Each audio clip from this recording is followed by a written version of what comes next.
voilà salaamaaleykum ami sportif salaamaaleykum ñi nga xam ñu ngi ñuy seetaan par rapport ak Guédiawaye info donc yaakaar naa ne comme lañ leen ko waxoon rek promettre leen ko ñëw seet si fii si Guédiawaye ñëw fii ci cité comico seet si fi ki nga xam te ni mën nañ ne kenn du wax ci footballu Sénégal te doo ko ci boole parce que buñ duggee ci kanam tuuti di ngeen xam ne nekk na quelqu'un bi nga xam te ni kenn du wax ci football Sénégal te doo ko ci boole mi Père Oumar Diop tey ñu fekk si ko fii si këram pour waxtaan ak moom ci li nga xam te moom mooy ci carrière am ak ci li nga xam te moom lañ jëm suba muy équipe nationale Sénégal bi nga xam te qualifié na final pour la deuxième fois yu tegloo ci CAN bi nga xam mu ngi am fële ci Cameroun donc xam naa ne peut-être dañ koy def deux parties yu xaw a gàtt rek par rapport ak li nga xam moom mooy la ñuy war a waxtaan tey donc quelqu'un la bi nga xam ne aussi bu ñu duggee ci kanam tuuti di ngeen xam comme ni ma wax rek nekk na koo xamante ni aussi ku ñu ràññale ci football bi parce que nga nekk capitaine équipe nationale pendant mën nañ ne 10 ans nga takk capitaine équipe nationale donc du n'importe qui mën nañ ne tey génération yi fi jaar yëpp moom moo ëpp li mu takk capitaine ci équipe nationale donc nga kap 10 ans nga takk capitaine équipe nationale donc du n'importe comment aussi nga nekk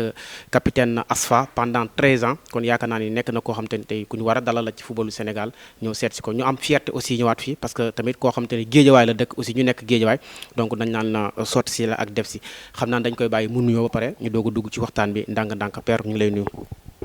maa ngi leen di fay Guédiawaye info donc man comme tu ni nga ko waxee léegi rek donc dama daan football ASFA laa daan football association sportive des forces armées nekk naa capitaine bi 13 ans de 70 à 80 83 nekk capitaine équipe nationale de 70 à 80 donc mais sama jaar avant ma egg si ASFA JA laa jaar la Jeanne d'Arc de Dakar voilà defee sa la petite catégorie ba junior donc maak ñoom Boudien Joseph Koto magu Koto bi gaañu n'est-ce pas ñooy suñu génération Séraphin et autres là donc ñoo defandoo petite catégorie ba junior après c'est la demee armée donc dans l'armée nag ñu gis ma n'est-ce pas si benn occasion match rek après le général Dieng yal na ko yàlla yërëm était capitaine j'étais à l'escadron ak moom ñuy def les matchs du matin là mu jékki-jékki rek yooxu ma ñëw mu ne ma qu'est-ce que tu fais là man ko mais c'est quoi mon capitaine man non ta place n'est pas ici attends et puis mu téléphoné waa ASFA demandé leen ñu def benn match d'entraînement ASFA réserve contre escadron donc ce jour-là j'ai marqué 3 buts comme milieu de terrain après nag le lendemain c'est la demee ASFA duré fa 13 ans voilà. oui man ak central daan joué numéro 5 laa daan sol donc voilà. voilà donc est-ce que axe central kese nga mën a joué wala si am na poste yoo xam da nga ko joué. oui man maanaam sa formation poste yëpp laa mënoon joué mais axe central moo ma neexoon. donc mooy sama poste de prédilection moom laa gënoon bëgg. ndax y a eu des moments am nañu benn match contre ASEC. je pense ASFA ASEC. match Coupe d'Afrique des clubs donc ce jour-là. suñu latéral dafa kii man latéral laa joué. maa ngi joué je pouvais jouer à tous les postes. tous les postes kon polyvalent ngoon quoi ci ginnaaw. parce que j'étais pas me jeter des fleurs mais j'étais très bien ñu xam mooy football. sur le plan technique et physique j'étais très bien. ma fàttali leen aussi moom moo njëkk ci ki nga xam moom mooy Jules François Bocandé moom moo ko dalal à l'équipe nationale dalal aussi ki nga xam te moom mooy Roger Mendy le grand Roger Mendy aussi ñu koy nuyu de passage moom aussi moo ko dalal donc ñaar ñooñu nga dalal ñu xame leen ci football Sénégal accueil bi naka la demee woon. non du ñaar ñooñu rek. parce que ñaar ñoo gën a fës. ñoo gën a fës exact. ñoo gën a fës. parce que Roger Mendy mu ngi dëkkoon zone B. ñun ñu ngi nekkoon camp Leclerc. tous les midis danaan daw ba Leclerc ma daan entraîné. moo tax pendant qu'il jouait dañ daan am ñu ñëw di ma seet naan ma mais booy bi day jouer comme yow day extérieur ma ree intérieurement ñoom xamuñu woon lu xew. parce que je disais toujours que ce jeune là dina réussir dans le football parce que moom football rek moo ko intéressé woon. GIA da daan jël coupe dàq entraîneur jël championnat dàqaan y avait des valses d'entraîneur à la GIA. mais moom ku ñëw mu entraîné ak yow. parce que benn jour maa ngi doon waxtaan ak moom par téléphone. mu ne da daan jógee foofu di ñëw ba ci camp bi di entraîné. waaw léegi li ma wax léegi. maa ko daan entraîné chaque midi. daan jot daw. zone B ba camp Leclerc. su ñëwee voilà parce que boobu à l'époque. ASFA rek mu fa amoon terrain gazonné. donc bon am na d'autres ñi nga xam ni doon naa entraîné ak ñoom Mamadou Taw ñoom si yàlla taw yal na ko yàlla yërëm parce que man dama joué ak sama génération ba pare joué ak seen génération.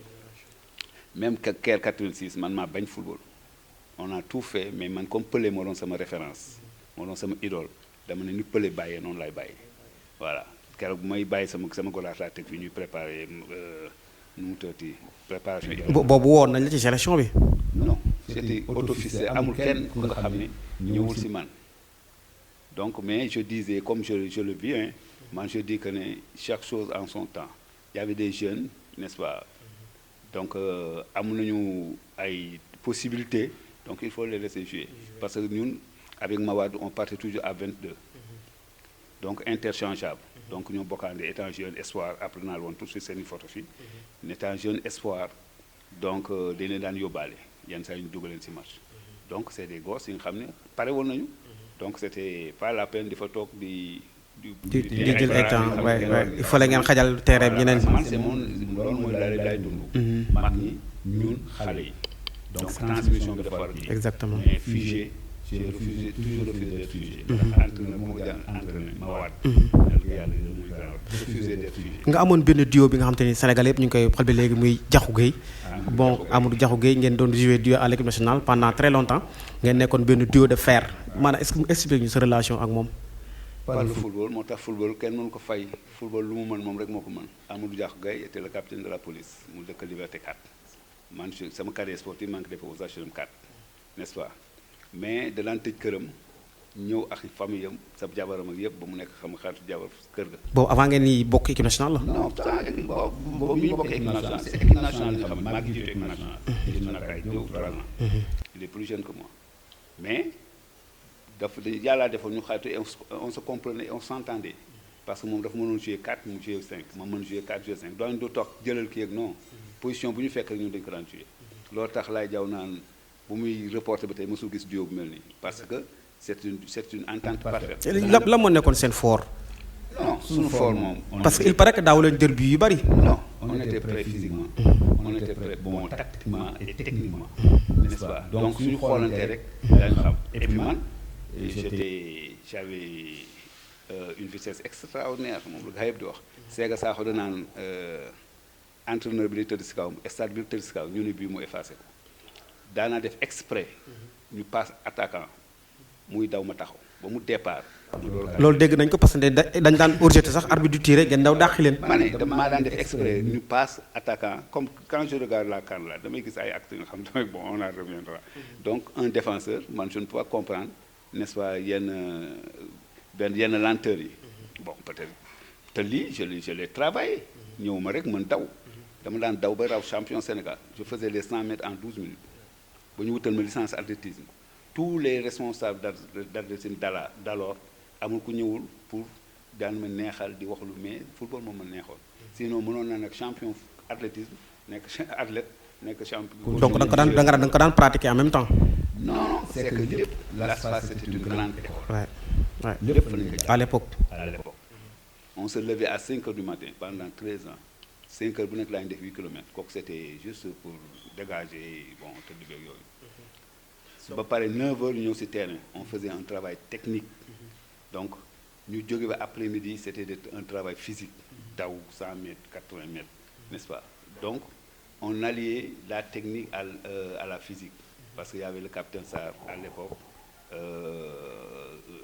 champion 400 mètres et moom moo yoroon côté physique bi Madiabel c'est l'un des entraîneurs yu kenn xamul Sénégal ñu bari xamuñu ko diplôme yu mu am si football kenn am ko fi mais c'est un militaire bon xam nga rek l'humilité et tout moo tax coow li bari en 1970 nga intégré li nga mooy équipe nationale intégration bi naka la demee woon ak aussi say li fa gën a marqué ko ci année boobu en 90. non intégration bi bon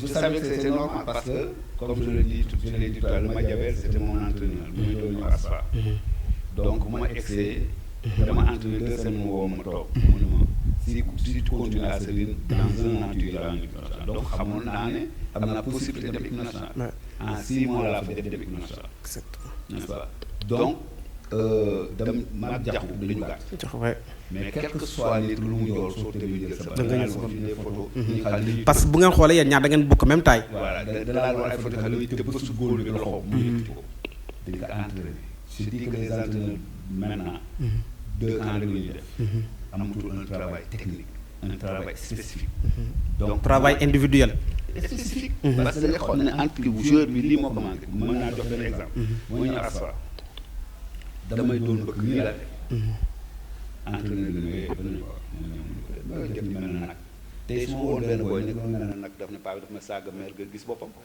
maa ko mais nan lañuy mbëkkee moo ndir ma pendal y a des entraîneurs yoo xamul pendal ba bal la bu am ano ñu takk si buum di ko yëkkati ngay tëb di mbëkk di tëb ñu la koy gën a yokkal ñun foofu la suñu détente jógee waaw waaw ñun foofu la ñu suñu détente jógee dañ koy teg nii nga tëb ba xam ne tëbi ki ñu yokkal la ko ngay gën a tëb ba nag ku taxaw ngay sut ko c'est un entraînement dans le football Sénégal rek ngay dégg sama doom mën na football football c'est comme tous les métiers loo jàngul doo ko mën da nga am ay da nga am sa yaram quelque kii mais li si des da nga koy jàng dañ lay jàngal daw dafa am ni ñu dawee terrain dafa am ni ngay tàkkale n'est-ce pas nga xam ne doo def faute man je vois des défenseurs là ñoo di tirer faute damay ree intérieurement parce que mënoon a bañ nekk faute mënoon a raw ba coppati waayu kii mais yooyu da nga koy entraîner mais ñoom si fu ñu yem mooy seen xam-xam leneen nekk seen yaram rek la ñuy ànd la ñuy footballer les joueurs actuels mais quand je vois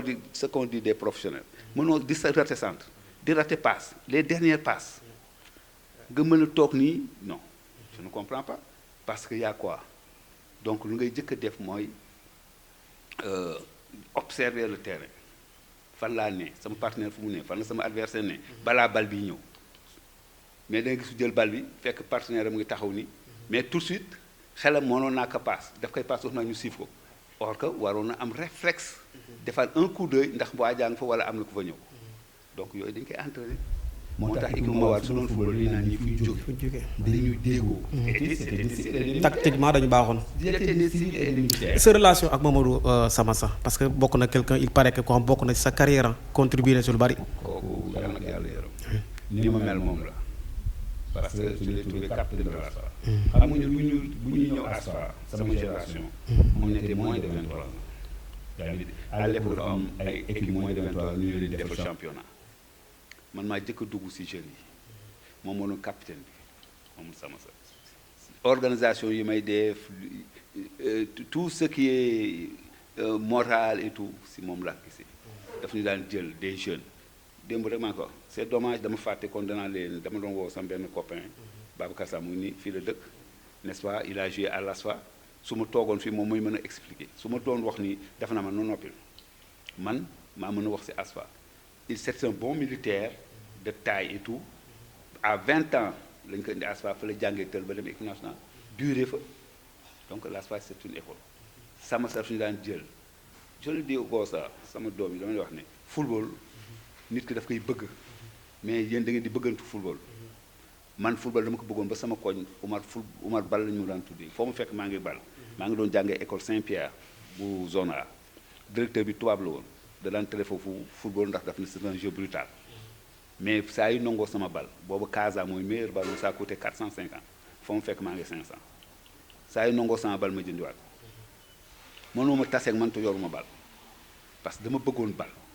ba pare di ko di seet nan laay def ba avancé si tubaab bi dafa doon def sama kii benn sac benn mbuus sa teewoon foofu ba muy fees mu woo sama papa di ko wax ne bon dañuy tere fii mais kii kenn mën ko tere football foo def mu indi fi bal parce que dama ko bëggoon ba pare nag doon déglu les jeunes d'aujourd'hui n'écoutent pas wax naa léegi sama entraîneur def na ma nooy mbëkk ni mel na nag mais dama ko laaj mais tey booy bi da nga koy woo di ko rectifier moom mot na ba pare parce que léegi télévision bu njëkk ba amul télévision voilà télévision li ñuy gis c'est un entraînement perpétuel de tous les jours c'est une répétition continue le professionnel c'est quoi ñun lu bu ñu nekk ASFA lan lañu doon def dañuy xëy ASFA était la première équipe professionnelle dañuy xëy football rek la ñuy def contrôle passe déplacement accélération mais loolu ngay def di ko améliorer mais doo xaar ba ngoon rek joueurs yi daje ngeen def 2 camps n'est-ce pas donc voilà bon sama digganteeg jaxu je reviens donc équipe nationale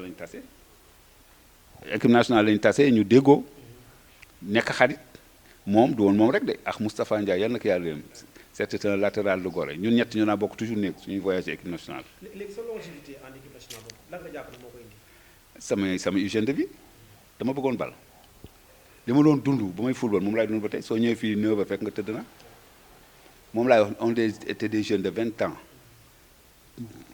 timis ñu tëral ñu à 20 heures on est couché le temps de récupération d'un sportif c'est entre 20 heures et minuit c'est scientifiquement démontré l'ASFA avait des médecins sportifs boobu kenn amu ko ñu ñuy contrôler suñu lekk dañu ko daan contrôler donc on se couchait tôt on se levait tôt 5 heures dina fekk déjà départ nañu n'est-ce pas ensemble la ñu nekk ñooy lekkandoo ñooy tëddandoo ñooy defandoo lépp des gosses de 20 ans dëkk Dakar xam Dakar. mais dañu bëggoon football dañu bëgg sa réussir. bu ñu ñëwee ci premier trophée bi nga am ASFA gagné na ko muy trophée Yadema. voilà Yofa waaw donc nga nekkoon capitaine à l'époque. expliqué ñu trophée boobu ni mu demee woon. non c'était une continuité parce que ñun mënoon nañu ko sax yeneen trophée parce que Sénégal su fekkoon ne ñun ba ñuy football nii la mel kon Sénégal ku bëgg a coupe fi ngay ñëw ndax coupe Amilcar Cabral dañ ko jël ba man maa ko mujjee ma may ko Pape Diop yàlla na ko yàlla suñu entraîneur on l'a pris ba ñu changé coupe bi sama kër la nekkoon ñu jël ko jox ma comme moo doon suñu entraîneur ma jox ko donc longévité bi du dara loolu hygiène de vie je dors tôt je me lève tôt du ma lekk lu nit ñuy lekk samay doom yaa ngi laaj leen sama kër fii lu ñu ko tuddee hôpital ay jumbo amul dara lu fi nit di lekk lu nga xam ne ay kaane kii ku bëgg a defaral sa pot terew ma kenn man bëgguma mais keneen nag bu ma dugal si lu ma bëggul du ma imposer kenn it mu bëgg li ma bëgg ñoom suñu bëggee kaane nañ defar seen pot defar seen kaane suñuy lekk suñuy jumbo nañ defar seen jumbo waaw ñi fiy ñëw ñëpp am naa ay copains suñuy ñëw dañuy wax ne ay falaay añ seede wax sama jabar na nga ñu defal dëbbal kaane waaw parce que man li may wax boo yi ma entraîné bu leen nekk mu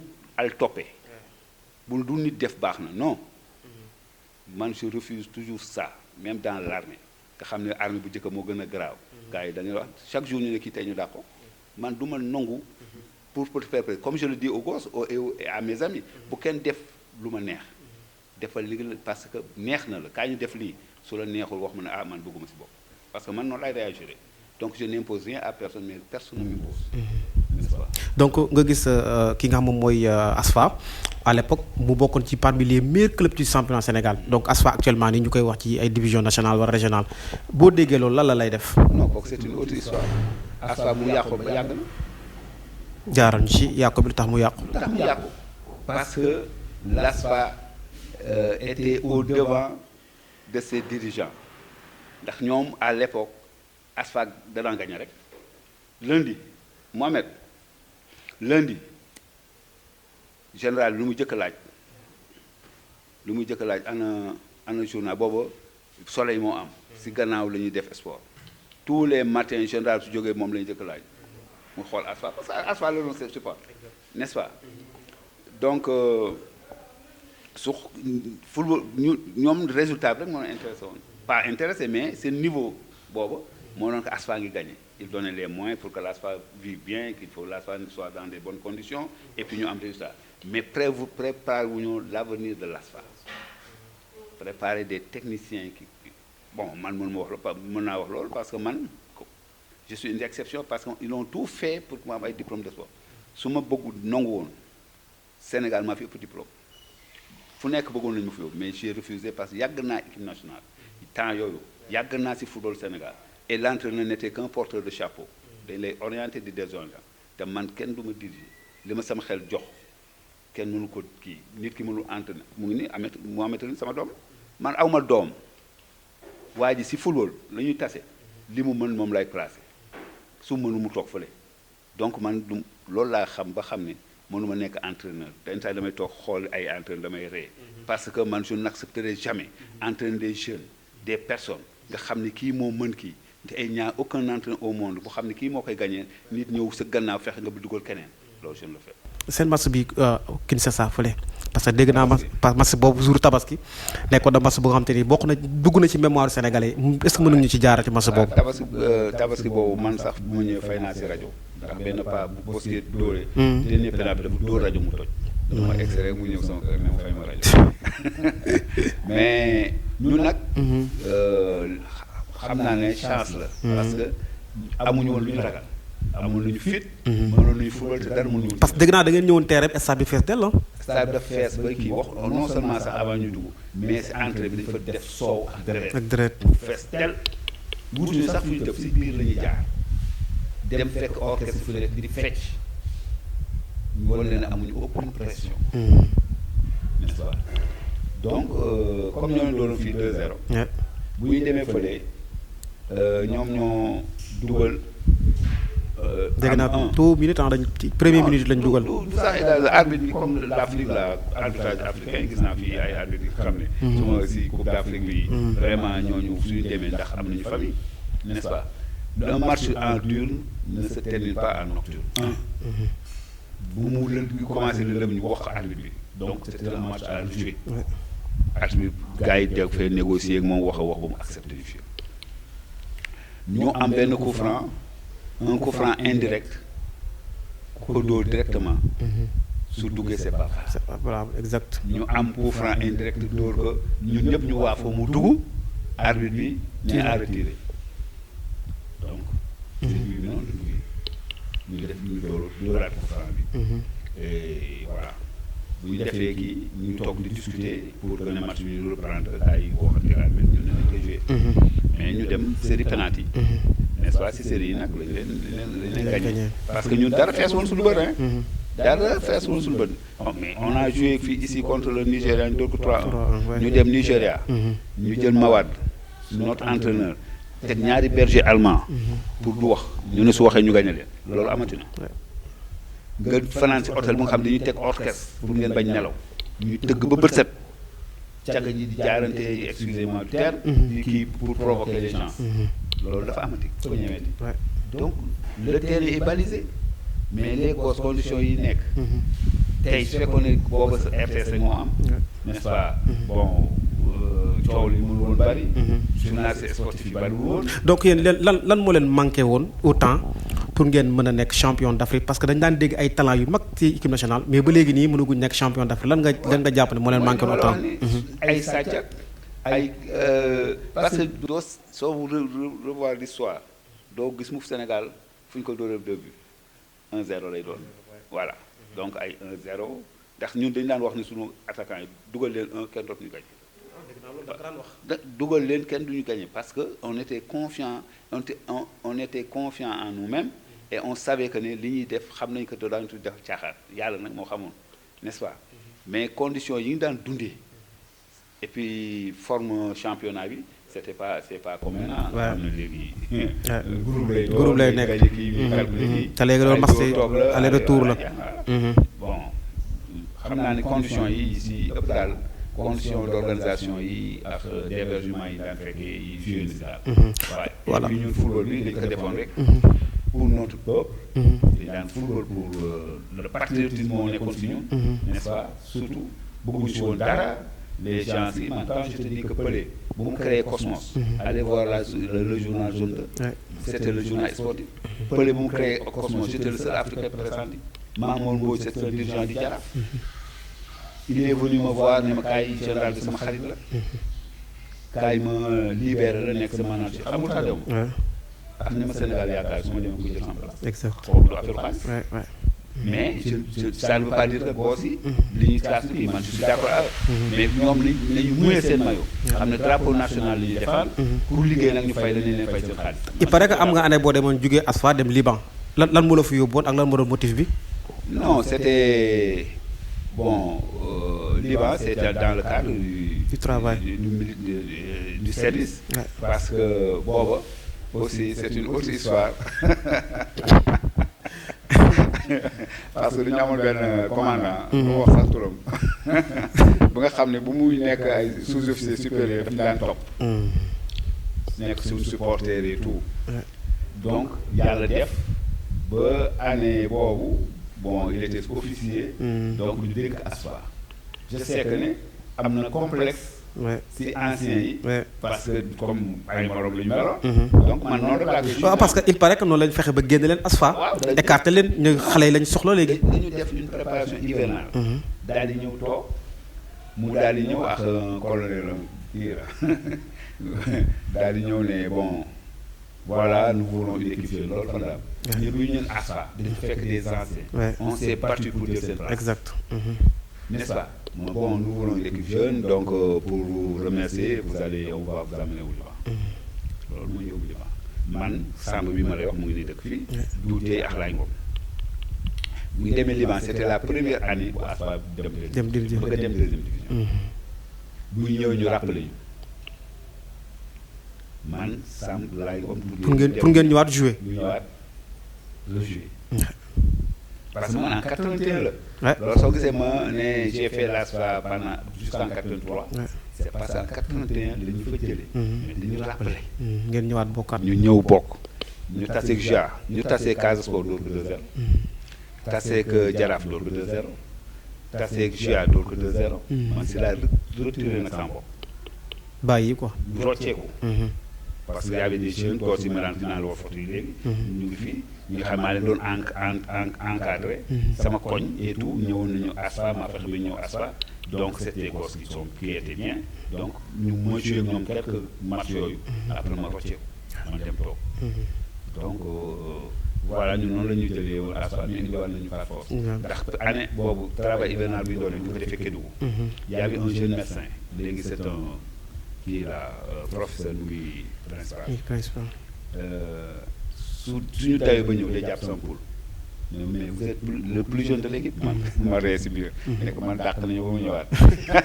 mais vous avez un très bon cœur. man on le dit waaye. voilà je pense que peut-être yaakaar naa loolu moo nekk première partie bi nga xamante ni def nañ ko par rapport ak moom dinañ dugg ci aussi li nga xamante ne moom foofu la mujjee parce que bàyyi na football ci terrain mais bàyyiwul aussi football parce que mi ngi encadré ay gosses yoo xamante ni mi ngi leen di jàngal football xam naa ne dinañ ñëw dans un instant ci loolu donc dañuy ñëw ci deuxième partie bi dañ koy jagleel nga xam moom mooy équipe nationale boobu yaakaar naa du yàgg parce que équipe nationale Sénégal moom mooy joué li nga xam mooy finale Coupe d'Afrique suba donc moom aussi dinañ ko laaj xalaatam par rapport ak match bi nga xam Sénégal moom lay joué père Sénégal di joué li nga xam moom mooy finale Coupe d'Afrique pour la deuxième fois yi nga xam te tegle na ko di joué maanaam tey naka nga gisee équipe nationale Sénégal bi. Merci équipe nationale bi maa ngi koy suivre parce que am na benn télévision bu nga xam ne chaque match Sénégal yëpp dama fa demoon di commenter. maa ko Amadou Mountaga moom fa yóbbu. Mountaga Sarr revenu de passage. voilà donc sama xarit la sama rakk la et puis il est fidèle. parce que voilà depuis toujours. lépp lu may def fii sax il est partant. exact moom yóbbu foofu comme consultant. mu fay commenter. les premiers matchs les gens nit ñi li ñu footballé. je dis que am na ñu bari dañu leen doon critiquer. mais man dama loo bu ñuy critiquer. man dama am yeneen aspect parce que joué naa regroupé naa parce que une équipe nationale. buy dem lu toll ne CAN sans préparation. donc bu ñu attaquer joueurs yi d'abord. exact dañuy seet ku nekk sa kii une équipe nationale buy jëm CAN sa ministre toog fii di campagne. c'est une équipe nationale sa premier président fédération toog fee di campagne. bu nekk maire. te ñoom ñooy première personne yi nga xam ne ñoom. ñoo waroon a jiitu. ñoo war a jiitu. nga leen geesu sa xel di dal. parce que je me rappelle bu ñu jël UFOA bi général Dieng yàlla na ko yàlla yërëm. l'équipe là man je faisais partie maa fa gënoon ancien man Samb Lay Ngom. Siki c'était des jeunes yu ñu yóbbaale woon. c'était une équipe jeune moo jël UFOA bi. ñun 5 yooyu rek ne si doon mag. mais dañu egsi rek gistuñu bu xale yi. dekk général bi daf leen yóbbu marché. nee na loolu bëgg jël leen xam nga kooku rek c'est une motivation. des gosses yi nga xam ne amuñu salaire. voyager. di xalaat suñuy ñibbi lan lañuy yóbbul seen waa kër. ak xale nu mu gàttee xel. nga gis ni jël kan di magnétophone ñi jënd ay yu kenn xamul. mu fay bu ñu ñëwee nañ loo xam ne général bi mooy xale ñu wax ne ku nekk kan si nga ni saak indi. donc loolu c'est une motivation. exactement un père de famille si biir kër. suñu toogee ba guddi gisuñu ko. jaboot gi seen xel du dal. exact donc loolu mooy le ministre et le président de la fédération. naa defoon ay photo ay jeunes yal na ko yàlla yërëm président fédération. des ministres mu ngi fii Joseph Mathiam. Landing Sané. dañuy dem ba miinanteeg ñoom. sa xel day dal parce que da nga xam ne fii. dëkk laa fi dem mais maa ngi ay autorités nga xam kenn du ma fi noonu. waaw xam bàyyiwuñu la ginnaaw. waaw donc loolu c'est kii mais les gens ne pensent pas ñoom ñu ngi xalaat footballeur bi rek war na football. muy benn. ils n'ont pas fait de préparation. d'ensemble kii dafa jóge France kii jóge États-Unis kii jóge fu ne. c'est un groupe bu nga xam ne dañ leen indi. quelle que soit leur qualité. suñu équipe. dañuy entraîner ensemble. n'est-ce pas pour mu am homogénéité. est-ce que kon loolu moo war a suñu phase de poule ñu amoon ay problème. voilà loolu laa wax dama ne premier kii sama analyse li ma doon wax. exact bu gaa yi critiqué. dama kii au fil des matchs. xam ne homogénéité bi wala amalgame bi baax na. ñu commencé ñoom it di miinante. ñu commencé déyante. n'est-ce pas affaire bi commencé di ñëw waaw. match ba le passé avant demi-finale bi la ñu joué. demi-finale ñu confirmé waaw di monter quoi. waaw ñu monter parce que man je dis Sadio Mané c'est un bon footballeur. mais je disais dans les premiers matchs amul conseiller parce que man su ma ko jegoon di conseiller mooy que ne porte moins le ballon. s'il porte moins le ballon. il restera toujours dangereux parce que gars yi dañ koy bàyyi xel te ay ñett koy marqué dina créer ay espace nga xam ne ñeneen dañ ko mën utiliser et il se blessera moins ndax saa yu jàllee ñaar il dure bien fait des feintes il reçoit beaucoup de coups passé ñaar il reçoit des coups nit rek la donc su fekkee ne moom day xalaat ne Sénégal dañ may yaakaar samay qualité yii donc je fais tout fugg lay demee dafa bëgg gagner mais kuy gagner da ngay gagner ak raison naka fekkee mais nag am na ku ko war a déey ne nga attention ni ngay defal nii bu mu ko defee lan nga gis ay passé def nga ay dugal jeex na bu su dugalul nañu dugal kan moo gagné Sénégal la ñuy wax donc man su ma amee conseil bu ma koy jox mooy que ne qu'il porte moins le ballon prend plus d'espace ndax saa yu dawee dina yóbbaale ñett ñeneen ñi en profiter si gis naa aussi que ne équipe bi en premier mi-temps ils ont très bien joué dañ ñëw kii fougue n'est-ce pas mais buñ toujours dañuy bàyyi en deuxième mi-temps def nañ ko quart de finale def nañ ko demi-finale waaw lu koy waral bon je ne sais pas hein, parce que man je crois que ne soo dugalee but tout de suite waa ji moo war a tiit waa ji moo war a yàkkamti yow waratoo yàkkamti ñoom dañuy yàkkamti pour dugal beneen tuer le match su match bi su loolu réussir nag daf leen di xaw a rey dañu commencé di douter te waruñu douter man du ma dugal bi par douter ki dugalul nag xanaa dafa war a dee. yow en tant que axe central nga ko gisee Koulibaly la performance de Koulibaly. oui Koulibaly il a des hauts et des bas hein.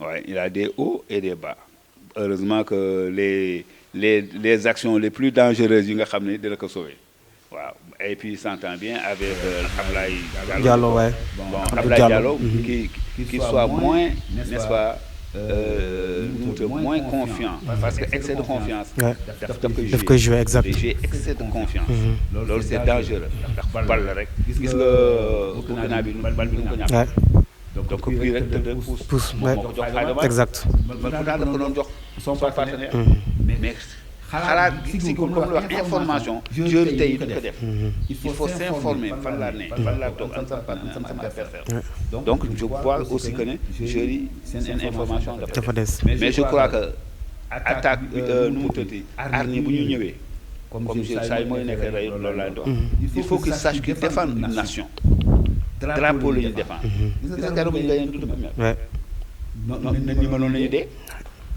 n'est-ce pas donc ni nga xam ne dañuy défendre des couleurs nationales ñee xam nañ ko ñun nañ ko gën a donc yow boo leen doon conseillé tey lan nga leen di conseillé demi finale bi nga xam te ñu koy jouer contre ki nga xam mooy Égypte ak aussi naka nga gisee équipe Égypte bi naar yi saay lañu seen football c'est très simple dañ lay nelawloo ba si ak def la benn compte qu'ils ne dorment pas sur leur laurier n'est-ce pas qu'ils restent sereins il faut qu'ils rentrent dans le terrain avec sérénité xam ne football la mën nañ ko dama naan sama attaquant bi dama naan sama kii bi ñun dañu daan dem Koulibaly nañu c'est un joueur moo fi dugg monsieur 43 buts championnat ne tey damay rey waaj def ko si xelam mais ak raison ak football bul ñëw ak surestimation bul ñëw ak sous-estimation sois concentré et réaliste réalisme nag souvent daf leen di manqué ndax am na occasion yi nga xam ne am na kii ñu gagné yi mënoon leen gagné plus il a fallu un manque de sérénité il faut être serein dans le terrain xam ne football la li ngay def entraînement bal bi su placé fii nga koy dóor muy dugg su placé fii soog dóor. donc avant ñuy terminer tey yow boo doon joxe sa 11 tey nga ni 11 bi laa bëgg tey mu jouer ak suba ban 11 ngay joxe. ça sera très compliqué mais. nga jox non man je dis que. entraîneur rek. moo war a joxe. mais yow xam nga équipe bi du début à la fin yaa ngi koy suivre tey. waaw maa ngi leen suivre mais nag. toog nañ 2 jours ñu ngi entraîné. est-ce que si entraînement bi am na fa joueur bu gaañu wala si entraînement léegi tey bu kenn gaajuwul ñoom ñëpp supporté bien tey nga nekk tey en face nga war ñu jox benn 11 tey ban 11 ngay génne tey ñu xam ne tey kii c'est un technicien moo ko joxe un ancien capitaine équipe nationale tey moo génne 11. je laisse la primeur à l'entraîneur ça moom je ne suis pas parce que je laisse la primeur à l'entraîneur entraîneur rek parce que entraîneur amul benn jour bu ko war a mën a gagner te du ko dugal day am yaakaar jusqu'à la dernière minute parce que soo gisee ma lay wax li ñun bu ñu nekkee ASFA moins de 23 ans dañu doon gagner suñuy moroom yëpp di gagner ba ASFA am na benn match contre GIA ñun lañu yóbbu moins de 23 ans grand Dieng moo doon capitaine équipe nationale grand yooyu ñun jiitu yal na ko yàlla yërëm capitaine GIA keroog bu mu duggee si vestiaire gis ñu def na ni crampon yi muy ay fer mu xool ñu ne booy da jarul crampon si mi ko sol ay moulé keroog 2 lañ leen dóor n'est-ce pas donc ñu sama gars yi dama leen daan wax ne man ku entraîné ma entraîné ku entraîné ma entraîné ba su ma duggee du ma génn parce que day am ay joueurs yi nga xam ne du mënuñu saisir opportunité parce que dañuy mer entraîneur day am joueur mi xamam la gëm la yaakaar mais da ngay fexe ba yow ba su ma dugalee génnee kooku yow dugal la n'est-ce pas dootoo génn parce que dañuy wax tous les jours ça va mais am na fu ñu wutee le troisième gardien bi njëkk a dugal bi man Seyni j'aurais été Aliou Cissé du ma génne il a fait son match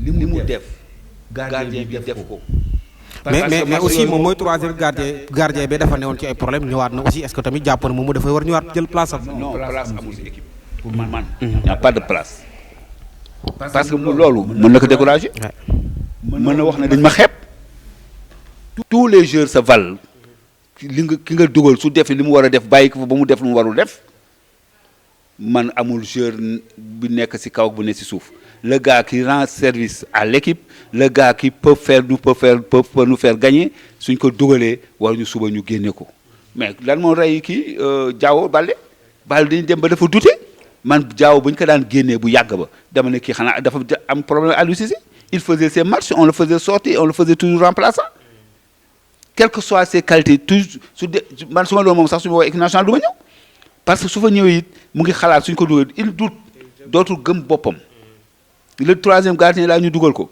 mu war a lancé wu dem ay match extraordinaire la def parce que match yooyu c'était très difficile mu génnee ay buts il était présent sur les camps. jëlul benn bi su doon man du ma ko génn. voilà donc moom nee na bu doon moom du ko génn xam naa ñi ngi en terme si suñu émission balaa ñuy terminer rek moom dañ koy jox mu joxe kàddoom bu mujj ak aussi yaakaar naa ni yaa ngi ci ba léegi yaa ngi bàyyi nga football ci terrain bi mais am na yoo xam ne yaa ngi à côté di ko kii muy ay xale yoo xam yaa ngi leen di tàggat ci benn école de football nga ñamal ñu si tuuti avant ñuy terminer émission bi. oui bon du précisément sax day que du football. parce que sama carrière sportive maa ngi ko def HLM comme ni ma la ko waxee.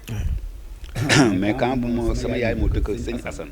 banque boobu ñu fa def moom sama kër fan. exact donc amul kenn ku xamul autorité bu njëkk ba du entraîneur tubaab hongrois du ko mën ko xamul fii man maa ngi dëkkoon HLM ndax Omar Ba moo doon vice président Jaraaf yàlla yërëm moo doon vice président fédération sénégalaise de football dafa am benn jour ñuy dem Maroc man capitaine doon bëgg moom tous les sportifs d'alors ñëpp jox nañu mais kër sama kër yaay parce que man Nimzat laa dëkkoon Ahmed Aïdara ñëw na fii naan ma maa créé Guédiawaye laa bokk ma ne ko mën nga ko créer man 10 ans capitaine équipe nationale amul benn kilifa d'alors man ay Djiboka ay colonel Mas autorité yu mag yow boo goon gis sama kër nga koy fekk ñu toog si ba am naa benn doom bu nga xam ne ñu ngi doon jouer au Ghana kii moo ko ngénteem sax kii moo fi ne colonel Massa ma ne ko man su ma wàccee camp Leclerc damay taal sama oto foo jëm Guédiawaye muy entraîné ko wax ma ne ko kas Guédiawaye maa ngi ko ñëwal fii laa leen indi si baraag yi yóbbu ma leen si tabaxu HLM parce que bu may nekk capitaine équipe nationale Angle Mousse Nimzat Baye Gaynde maa ngi dëkkoon Nimzat dama daan jógee Demba Diop di ñëw romb bopp tabax yi nekk diggante bopp waagu ñaay taal station bi di dugg fekk maire yeeg sama xarit yeeg sama morom yëpp ma teel ñu capitaine national ñu ngi dugg moo tax ñooñu man bu muy fuloo ba tey ñi ma daan ànd rek laay ànd donc école de football bi kon man nga kii bu may ñëw fii nag j'ai vu qu'il y avait plus d'enfants à l'école ma créé association jàppale xale yi récupérer et soutenir les enfants en difficulté par le biais du football. D'accord. J'ai plus de 20 gosses qui ont fini l'université ñu ngi liggéey ba banque bi nekk si sëñ Ascension am benn xale bu jigéen bu koy ne fii la jógee ñoom ñëpp fii la ñu amee bac. D'accord. association boobu nag je le fais par le football parce que xale yëpp ñoo bëgg a bal. donc si bal laa leen di naxee mais dama ne wax jàngaleen foo amee diplôme mu jëriñ la soo amul diplôme wutul métier. J'ai récupéré des gosses yu daan ay charrette à l'époque parce qu'il manquait depuis 96 fan dañ naan nekk marché bees maa leen indi wutal leen métier fu ñu jàngee métier à des heures indiquées ñëw di entraîner su ngoonee dem seen famille dellu. loolu est-ce que am nga ku la ci appuyer surtout autorités yi nekk à Guédiawaye. non autorités yëpp laa xam nga man am na ñi nga am kilifa sax yu mag a mag a mag nga xam su ma daan toog la ma mais Diop ka doo ñëw ma wax sa problème da ngay wax problème xale yi dama daan xeeb seen dama leen di xeeb parce qu'il n'y a pas d'enfants d'autrui tous les enfants sont nos enfants doom yëpp doom lañu man sama réussite la benn grand maro ñu ne mais booy ay kaay mu yóbbu man tàggul ma sama grand frère mu tàggul ma donc sama réussite la kon si kooku la jóge ndax moomu yóbbu GIA ma def sama petite catégorie ba dem ASFA donc amul doom jàmbu doom yëpp doom lañu donc xale yi xale la li muy def day foog ne c'est normal il faut am mag ku koy gindi te du ko dóor il faut am mag ku koy gindi te koy yedd damay jël ak xale kii da ngay bëgg football li ma bëgg na ngay def da ngay am métier du ma choisir le métier soo ne bii laa bëgg ma dem seet ki nga xam ne du jàngal toog lu la dóor à des heures indiquées mu béy la nga ñëw fi nga voilà donc tey la mooy sa dernier mot boo tamoon tey lay bon sama dernier mot mooy souhaiter bonne chance à l'équipe du Sénégal mooy sa pronostic suba et mais le pronostic c'est que le Sénégal gagne et puis qu'ils se souviennent qu'ils portent un drapeau ce n'est pas parce que je suis militaire mais ils défendent une nation donc gars yi bu ñu leen ko gën a bëgg n'est-ce pas qu'ils soient premiers sur les ballons n'est-ce pas et qu'ils les utilisent à bon escient merci. voilà je pense que kooku moo nekkoon suñu père Omar Diop vraiment mu nekk quelque chose aussi vraiment comme li ngeen ko dégg ci waxtaan wax naa la ko sama jëlbeen wax nekk na koo xamante ni aussi donc li yëpp ay photo la yoo xamante ni ñu ngi ko doon gis donc. exactement jaxu koo xam te moom ñoom ñaar ñu doon jouer à l'axe central équipe nationale di nuyu aussi ki nga xam te moom mooy doomam ki nga moom mooy Pape Gora aussi mu nekk koo xam te ne aussi sama waay la sama xarit la doomam la donc di ko féliciter moom it encourager ko di ñaanal yàlla aussi suñu gaynde ya suba ñu ngi jëm ci match bu neex match bu difficile match bu compliqué contre Égypte mais am nañ yaakaar comme ni mu ko waxee rek ci kàttan yàlla que mën nañu am ndam li donc di leen jox rendez-vous la semaine prochaine wala seen beneen yoon ci beneen numéro seeti ndaanaan yi ci kàttan yàlla jaa ngeen jëf